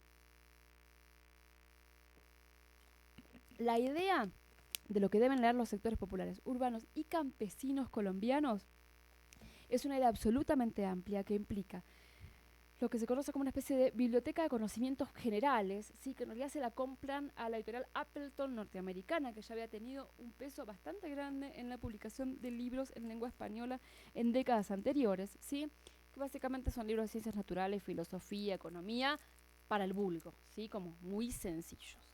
Una biblioteca que el editor llama libros de perfeccionismo, ¿sí? Que los compran a España directamente, que son básicamente dirigidos a docentes de la escuela primaria, la llamaría yo, ¿sí? Para formarlos en la enseñanza o en la pedagogía. Y la colección más exitosa, que es la colección Araluce, ¿sí? Ahora cuando venía para acá me bajé del metro en Copilco. Si esto lo están grabando, yo pongo un montón de notas al pie, después espero que lo editen. Pero veo cuando bajo el metro Copilco, en una de esas mantas, un libro de biblioteca Araluce, que en realidad pertenece a la colección española, ¿sí? Que en realidad es una colección, la colección Araluce, básicamente de libros de literatura universal que compran a España, ¿sí? Y que es la que tiene más éxito, ¿sí? Tengan en cuenta que estas son colecciones que planea, digamos, el Estado y la Biblioteca Nacional, que ponen en marcha, que imprimen y que distribuyen, ¿sí? Distribuyen en general en estas bibliotecas aldeanas, así se llaman, en cada uno de los municipios, y que después, si queda algún excedente o sobrante, también se venden, ¿sí? Pero básicamente no es un proyecto comercial en términos editoriales, sino que es un proyecto más bien educativo alfabetizador, ¿sí? Bien.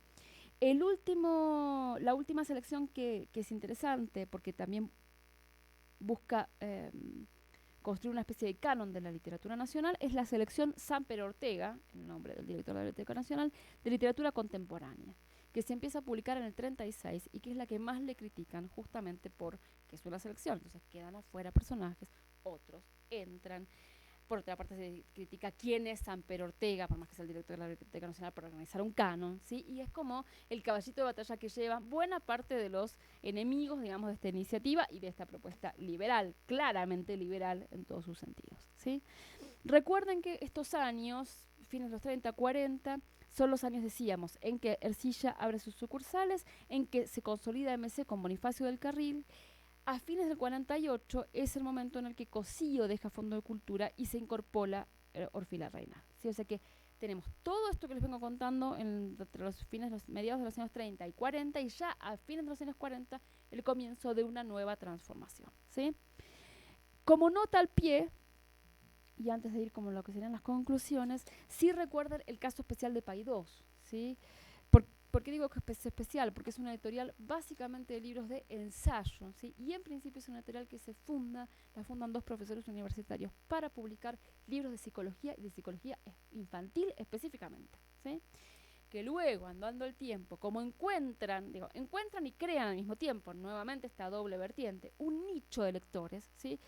Exceden las bibliotecas de literatura infantil y publican una biblioteca de psicodiagnóstico, una biblioteca de psicologías del siglo XX, una de psicología profunda, una de psicología evolutiva, y luego la biblioteca pedagógica, que sigue hasta hoy, que es muy importante, el educador contemporáneo, o bibliotecas como la biblioteca Mundo Moderno, ¿sí? Lo que interesa de la experiencia de Paidós es, por un lado, que es una experiencia de publicación de específicamente libros de ensayo, ¿sí? Que se constituye sobre un universo, digamos, donde ya está mucho más asentado un público lector, donde además también hay nichos de públicos lectores específicos, y en relación con el desarrollo de la universidad, ¿sí? Porque también esto está dirigido para un público universitario, ¿sí? Que va a tener muchas transformaciones y debacles en la Argentina de los años 50 y los años 60, ¿sí? Pero que esto surge antes, surge en el 45, surge al calor de estas cuestiones. Lo otro interesante es tener en cuenta que los directores de Paidós convocan para dirigir sus colecciones a buena parte de los intelectuales en ciencias sociales más importantes de la época. Enrique Romero Blest, Gino Germani, Alperín Dongui, Gregorio Klimovsky, que todavía dirigía algunas colecciones, Bernardo Berbisky y Jorge Romero Brest, el artista plástico, entre otros, ¿sí? Incluso hoy se fueron incorporando grandes nombres de, por ejemplo, en términos de la Biblioteca Educador Contemporáneo, Castorina, ¿sí? Que también lo publica Editorial Gediza, ¿sí? Entonces, nuclean buena parte del pensamiento de las ciencias sociales también a partir de la selección muy afiatada de sus directores, que luego son grandes nombres, que ahora son grandes nombres en el universo editorial local, ¿sí? Entonces, para redondear, digamos, lo que serían como las líneas o, cierto modo, algunas conclusiones que surgen de todo este panorama, tener en cuenta que hablar de una época de oro del libro español implica más que algo vinculado con el objeto mismo, ¿sí? Una mirada, ¿sí? Una mirada metodológica, teórica de la crítica, ¿sí? Que vincula como muy directamente al mercado editorial local con la experiencia española, ¿sí? Por eso, en alguna medida es necesario relativizar el peso de algunos editores españoles como si fueran los únicos que crearon el mercado editorial local, y esto se ve a lo largo de la perspectiva diacrónica que fuimos proponiendo en todas estas reuniones, ¿sí? Es decir, las editoriales no se fundan sobre una tabla rasa. La otra conclusión interesante que plantea de Diego en el texto que les pasé es que el boom de la industria editorial argentina no parece tener un correlato exacto con el boom de la cantidad de lectores, ¿sí? La crítica, cuando lee lectura, plantea que los dos grandes momentos de salto cuantitativo son los años 20 y los años 60-70, ¿sí? Donde además los años 20 aparecen, señalamos un montón de proyectos editoriales, ¿sí? Las bibliotecas, bueno, a partir de los 15 en adelante, las de ingenieros, las de Rojas, el proyecto de Thor, el de Claridad, lo de los hermanos Glusberg, que proveen a ese, en efecto, público ampliado. Después parecería como sostenerse en cierto crecimiento paulatino, digamos, ese público, y tener un nuevo impulso en los años 60. O sea, que habría una divergencia entre el enorme desarrollo y fundación de casas editoriales, sobre todo en la Argentina, ¿sí? Y el despegue cuantitativo del público lector, ¿sí? Va a haber otros proyectos en los 60 que van a proveer textos para ese público lector, ¿sí? En el caso de Argentina es Eudeva y es el CEAL, ¿sí? En el caso de México, que lo vamos a discutir la próxima vez, son los años en que despega siglo XXI, en los que se funda ERA, en los que se funda Joaquín Mortis, ¿sí? O sea que hay otro tipo de proyectos, pero que se apoyan sobre lo que se gestionó en estas décadas, ¿sí? Es un momento en el que además, decíamos, se conforma el editor y el escritor moderno, ¿sí? Donde además conviven visiones culturales, visiones más mercantiles, para llamarlo de alguna manera, visiones más pedagógicas del editor, ¿sí? Pero se va abandonando claramente la figura del editor que es impresor y que es librero, ¿sí? Y en términos de empresas editoriales, se diferencia mucho más cada una de sus funciones, ¿sí? De hecho, tienen mucho más peso en el mercado editoriales como Ercilla, ¿sí? Que no tienen imprenta propia, sino que funcionan específicamente como editoriales, que ponen toda la carne al asador, para decirlo en criollo, ¿sí? A la configuración y conformación de colecciones, a pensar un catálogo específico para públicos ampliados, ¿sí? Conviven además no solamente diferentes tipos de editores y diferentes tipos de autores, sino también diferentes tipos de lectores, ¿sí? Decíamos este reingreso de las clases medias en relación con el libro en Chile, esta diversificación de los sectores populares en virtud del campesinado, en virtud de los sectores trabajadores, para llamarlos de alguna manera, ¿sí? Y por supuesto persisten los lectores vinculados con la alta cultura, ¿sí? Y hay proyectos editoriales específicos para ese tipo de lectores. El proyecto de Sur sería uno de ellos, ¿sí? O sea que tenemos para todos los gustos, ¿sí? Editoriales con todo tipo de proyectos, editores de diferentes perspectivas y lectores. O sea, el mundo del lectorado es absolutamente ampliado, ¿sí? El otro elemento que aparece fuertemente es la pregunta por lo nacional, en la conformación de bibliotecas, ¿sí? Y la idea, que esto además se retoma, obviamente, desde principios de siglo, ¿sí? De conformar un canon de autores, no solamente clásicos, sino contemporáneos, locales, nacionales. Y ciertas inflexiones latinoamericanistas en algunos proyectos como el de Losada, ¿sí? Que por otra parte le da a Losada, andando el tiempo, sus mayores éxitos editoriales, ¿sí? Losada es el editor de Pablo Neruda y ahora básicamente buena parte de sus ingresos entra justamente por la publicación de la obra completa de Pablo Neruda o de Miguel Ángel Asturias. O sea que hay en esa opción latinoamericanista también una opción netamente comercial, ¿sí? Y por eso funciona, ¿sí?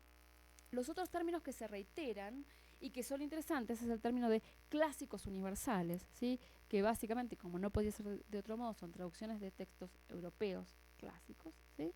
Y biblioteca, ¿sí? Que es el término asociado además a la alta cultura, incluso para colecciones que están dirigidas a un sector bastante más amplio, ¿sí? Por eso llama la atención algunas experiencias como la de los Glusberg, que llaman cuadernos a sus series, digamos, editoriales, que implican una divergencia, cierto desvío respecto de la manera en que se piensan las colecciones, en términos básicamente de bibliotecas, ¿sí? El otro elemento que también convive con esto es el peso del Estado y la función didáctica del Estado, sobre todo en los años 30. ¿Sí? Paulatinamente esto, con la consolidación de las empresas editoriales, va perdiendo cierto peso, ¿sí? Que luego va a ser retomado en los años 60 y 70. ¿Sí? Pero habría como un interregno a medida que se consolidan ciertas empresas comerciales, digamos, donde el Estado empieza como a replegarse un poco. ¿Sí? Digamos, la experiencia de las bibliotecas aldeanas, por ejemplo, es de los años 30, las experiencias de Vasconcelos son de los años 20, ¿sí? Y las experiencias de bibliotecas como la de la Nación, que no son del Estado, pero que apuntan a llevar clásicos universales a un público muy amplio, son de principios de siglo, ¿sí? Por otro lado, lo que interesa demostrar todas estas historias es que hemos visto que aparecen toda una serie de personajes que llamamos religadores, ¿sí? Enrique Sureña, que después, yo no me refería a esto porque Liliana lo ha trabajado brillantemente en un trabajo que está por editarse sobre la Biblioteca Americana, entonces no me referí a ese proyecto, pero es un proyecto fundamental, ¿sí? Pedro Enrique Sureña es uno, Piconzalas, Mariano Piconzalas es otro, que además hace otro camino, porque une además Chile con Venezuela, ¿sí? Y va a unir sus publicaciones en Arcilla más adelante con publicaciones en Monte Ávila, que es otra de las editoriales vinculadas con el Estado a partir de los años 60 en Venezuela, ¿sí? Entonces es otro camino, ¿sí? Personajes como Amado Alonso, por ejemplo, que articulan el mundo universitario con el trabajo en filología, con el trabajo como director de colección, también con el trabajo de recepción de ciertos exiliados españoles, ¿sí? El caso de Cosío Villegas, por mencionar otros, ¿sí? Entonces, habría en la historia de estas editoriales también ciertos personajes, no por un afán biográfico, sino por un funcionamiento efectivo, ¿sí? Que funcionan como personajes religadores de construcción de una red o una trama a lo largo de todo el continente, ¿sí? Y que son además los personajes que más conscientemente llevan adelante una tarea latinoamericanista, si quiere, de publicar autores latinoamericanos que vayan más allá de lo local. ¿Sí? Bien, esto va a tener eh, ciertas acentuaciones o énfasis, también transformaciones en los años 60 y 70 con dos dimensiones peculiares en relación con el mercado editorial latinoamericano. ¿Sí? Uno en los tempranos años 60, que es el que se conoce como el fenómeno del boom latinoamericano, ¿sí? Terminología que además siempre ha sido muy criticada y que implica también una mirada extemporánea y exterior respecto de lo que es la literatura latinoamericana y que una vez más es el gesto de pensar lo latinoamericano como tabla rasa, ¿sí? A partir del cual se funda una nueva literatura que ciertos lectores extranjeros pueden digerir, por decirlo de alguna manera, ¿sí? La aparición o el peso muy fuerte de otros agentes como los premios literarios, las editoriales como casas empresariales y el agente literario, ¿sí? Y en otro sentido, ya en los años 70, y cuando políticamente se va agudizando la atención en América Latina, ciertos proyectos muy vinculados con los sectores populares y con el Estado, como el proyecto de UDEVA, la Editorial Universitaria de Buenos Aires, el proyecto del Centro Editor de América Latina, ¿sí? Que dirige el mismo director, Boris Spivakov, que ese proyecto sí continúa durante la dictadura, y el proyecto de Quimantú, ¿sí? Que se lanza a partir de fines de los años 70, 71 en México, y que es ese proyecto editorial mediante el cual el gobierno de Salvador Allende compra Zigzag, ¿sí? Y la renombra como editorial popular Quimantú, ¿sí? Para publicar toda una serie de títulos vinculados con el pasado y el presente chilenos, ¿sí? Estos proyectos en buena medida, en especial el caso de Udeva y el caso de Quimantú, se van a ver absolutamente arrasados por las dictaduras militares, ¿sí?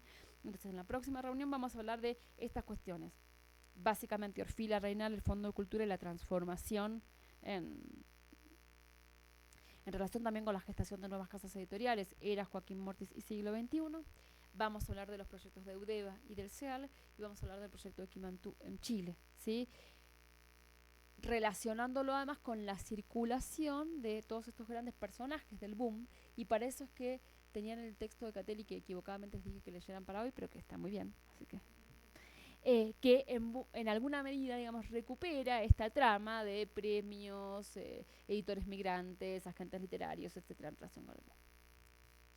Bueno, hasta acá llegamos hoy, corriendo.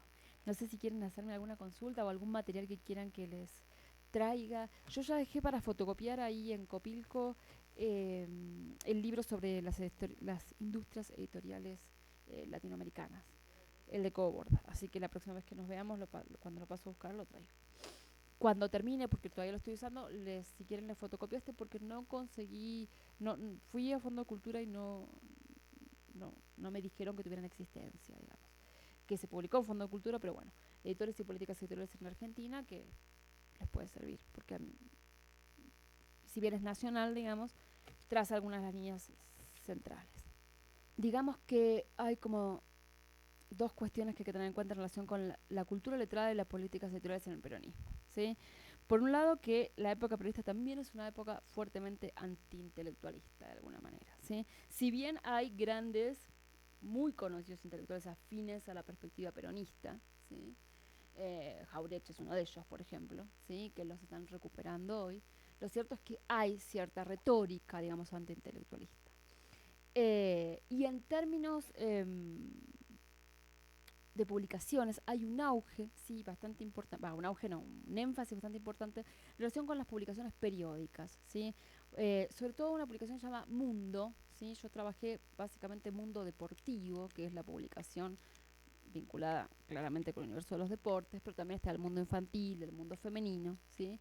Que tienen una mirada claramente anclada en cierta, no diría propaganda, sino cosmovisión peronista, ¿sí? Y que buscan llegar a un público ampliado, ¿sí? De sectores populares a partir de publicaciones periódicas, ¿sí?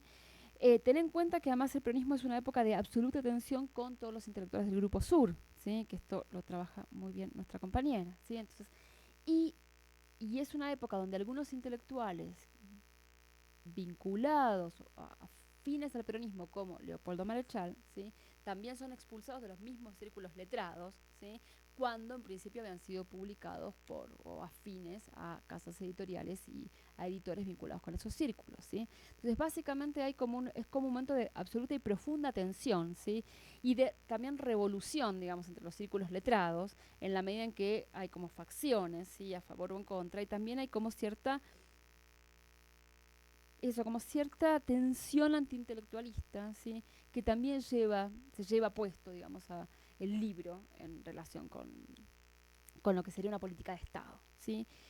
No deja de ser la época peronista la época en la que se consolidan estos grandes proyectos editoriales como MC y Sudamericana, ¿sí? Y la época en la que Sur también lleva adelante de manera muy enfática su publicación, la revista y no solo la editorial, ¿sí? O sea que conviven todas esas tensiones, pero conviven básicamente en un ambiente de tensión, ¿sí? Y además, gobierno peronista a gobierno peronista, esto se va transformando, a veces radicalizando, ¿sí? De alguna manera, ¿sí? No sé si ustedes quieren agregar algo, ustedes que son paisanas, digamos, respecto de esto.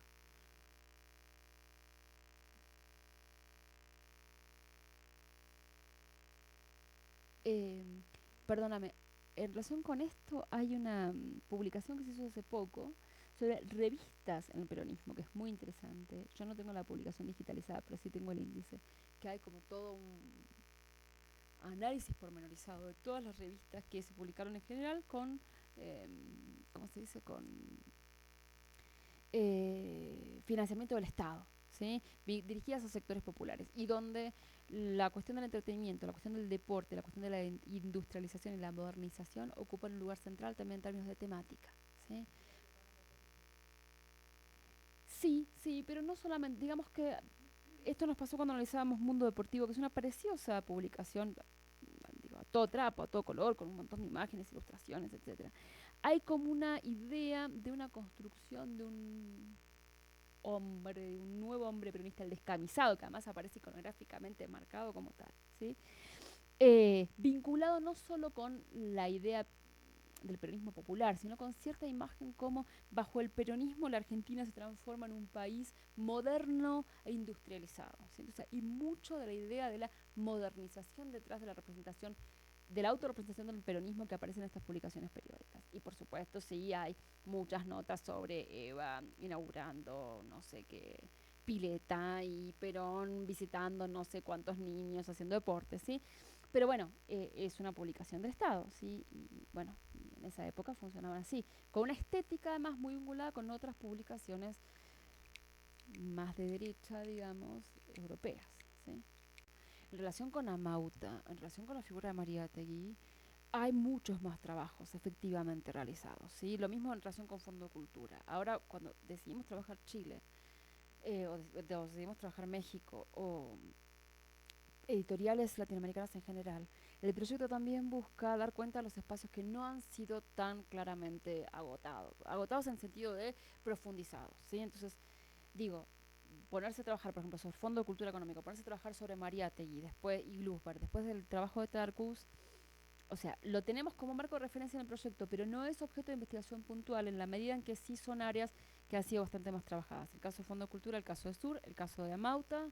Además hay un texto precioso de Terán, que también es como un nombre muy importante en la historia de las ideas en Argentina, en el libro Altamirano sobre Amauta. ¿Sí? Y la figura de Mariátegui, que es una figura que ha sido, incluso en los últimos años se han reeditado sus textos, se han hecho nuevos prólogos, se ha trabajado como bastante en profundidad, y lo mismo en relación con Cuba, con Casa de las Américas, con Orígenes. Bueno, el trabajo de Gilman en relación con Casa de las Américas del siglo XXI es un trabajo que a mi juicio es un trabajo muy exhaustivo, ¿no? Entonces ahí hay toda una zona del espacio del estudio de historia intelectual y historia cultural y historia editorial, digamos, que funciona como precursor, digamos, ¿no? La idea es tomar esos espacios como modelo, pero poder pensar otras zonas que han sido como más desatendidas dentro de los estudios del libro. ¿Sí? Sí hicimos dos investigaciones bastante concienzudas entre la gente de la universidad y una fundación que se llama Fundación TIPA, que es una fundación privada sin fines de lucro, digamos, que básicamente fomenta las artes y las letras en los últimos años sobre procesos de traducción. Primero tomamos en cuenta básicamente Argentina y España por una deformación profesional, y en el segundo informe incorporamos toda la parte de América Latina. Entonces ahí sí hicimos una investigación mucho más concienzuda, digamos, respecto de los procesos de traducción en América Latina en general y en Argentina en particular, y en relación con ciertas políticas editoriales en Alemania, en Francia, en otros países europeos, en Brasil, que es el otro elemento que está quedando fuera de nuestro trabajo porque estamos trabajando en Hispanoamérica, pero que es un mercado fenomenal y que vamos a ver en nuestra última reunión, y que hay que tener especialmente en cuenta ahora porque ustedes saben que este año Brasil es el país invitado en la Feria de Frankfurt, por segunda vez. Primero fue en el 73 y ahora vuelve a ser país invitado, lo cual le da una enorme visibilidad, pero además implica toda una reestructuración en términos de relato del mercado editorial brasileño respecto de sí mismo para el afuera, ¿sí? Toda esa información que es muy interesante y que además da mucha envidia, digamos, porque cuando uno ve las políticas públicas, las políticas editoriales, las políticas con respecto a la traducción en Brasil, el vínculo entre Brasil y España, se da cuenta de lo que el resto de los países latinoamericanos tenemos que aprender de Brasil en términos de políticas de apoyo a la traducción, por ejemplo. Decía, toda esta información la pueden bajar de la página web de la Feria de Frankfurt. Si buscan Feria de Frankfurt, la página web de la feria tiene desde hace 2 años una sección de informes respecto del mercado editorial en diferentes países europeos, asiáticos y americanos. Y ese es el otro elemento interesante que nosotros no no tenemos en cuenta porque no nos da todavía como la capacidad, pero que los que piensan en el mercado editorial contemporáneo están pensando muy claramente, que es el mercado asiático y el libro electrónico. Esas son las dos preocupaciones contemporáneas desde la Feria en Frankfurt, que sería como el centro del mercado del mundo editorial. ¿Sí?